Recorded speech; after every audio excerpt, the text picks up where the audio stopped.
So nice to meet you. Thank you very much. I've seen the movie. It's great.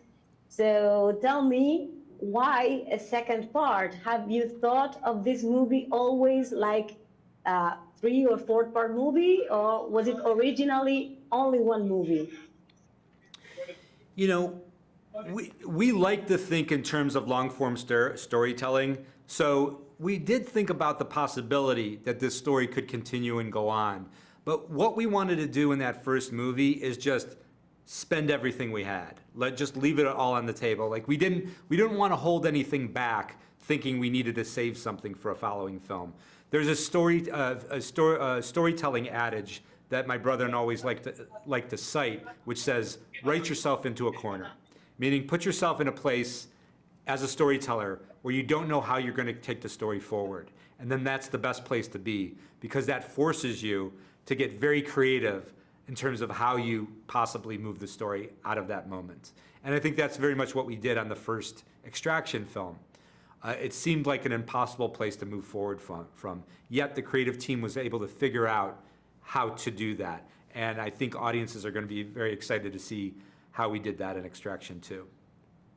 That is great. So how did you build the psychology of Tyler? Because the first movie he was dead, now he starts over again with all his history. How do you worked with Chris?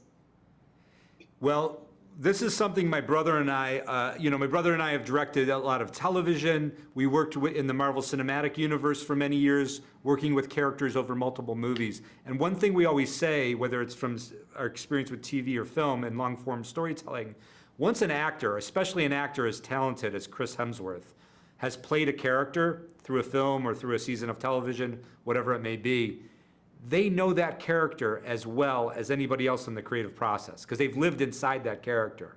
So Chris Hemsworth was a really important part of the process in terms of figuring out where we could go with Tyler Rake, with his character in the second movie. Because he had such an intimate understanding of who he was, what motivated him, what his vulnerabilities were. So Chris was an amazing partner in helping all of us figure out what this movie could be. So I was particularly attracted of the scenes that were so long. Which was the longest scene? The battle scene, I think. Which was the longer scene? How did you film that? That's amazing. Thank you. It's a long process. When you shoot a scene like, for instance, the scene you're talking about, which is basically plays as a one or a continuous shot, that has to be rehearsed for months and months and months before we shoot it. It's a very long process to get to the point where you're actually ready to shoot something like that. So it's been revised and worked, because when you're going to try something that you don't want to put an edit into, you have to make sure it's perfect before you commit it to film. And that's a very difficult thing to do. And it's a huge credit to Sam Hargrave and the entire creative team for being able to pull that off that way. Okay, so do the actors prepare like physically for these scenes? How do they work those kinds of scenes that seem like very difficult to do? Oh yeah, they train very hard. But I mean, for Chris Hemsworth, Chris Hemsworth has an amazing sort of physical capacity. You see it in a lot of his work. You see it in many of his things that he's into in terms of fitness, even outside of acting. So he has a capacity for physical performance that is extremely rare. But yes, even all the actors, they have to train for it, because this stuff is dangerous. I mean, and especially it's the way that the director, Sam Hargrave, likes to shoot. He came up as a stunt performer. That's how he started. Then he developed into a stunt coordinator, an action director, and now he's a fully fledged director.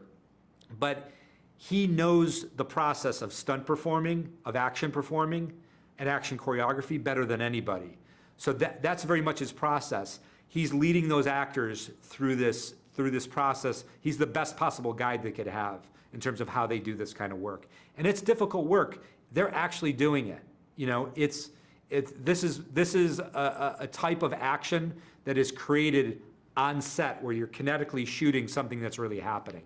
There is a little bit of visual effect work to help, but it's not leaning on the visual effect work in a heavy way. So they're actually doing this stuff, and it's pretty remarkable. It's amazing. Thank you very much, and it was really nice to meet you. Pleasure. Thank you.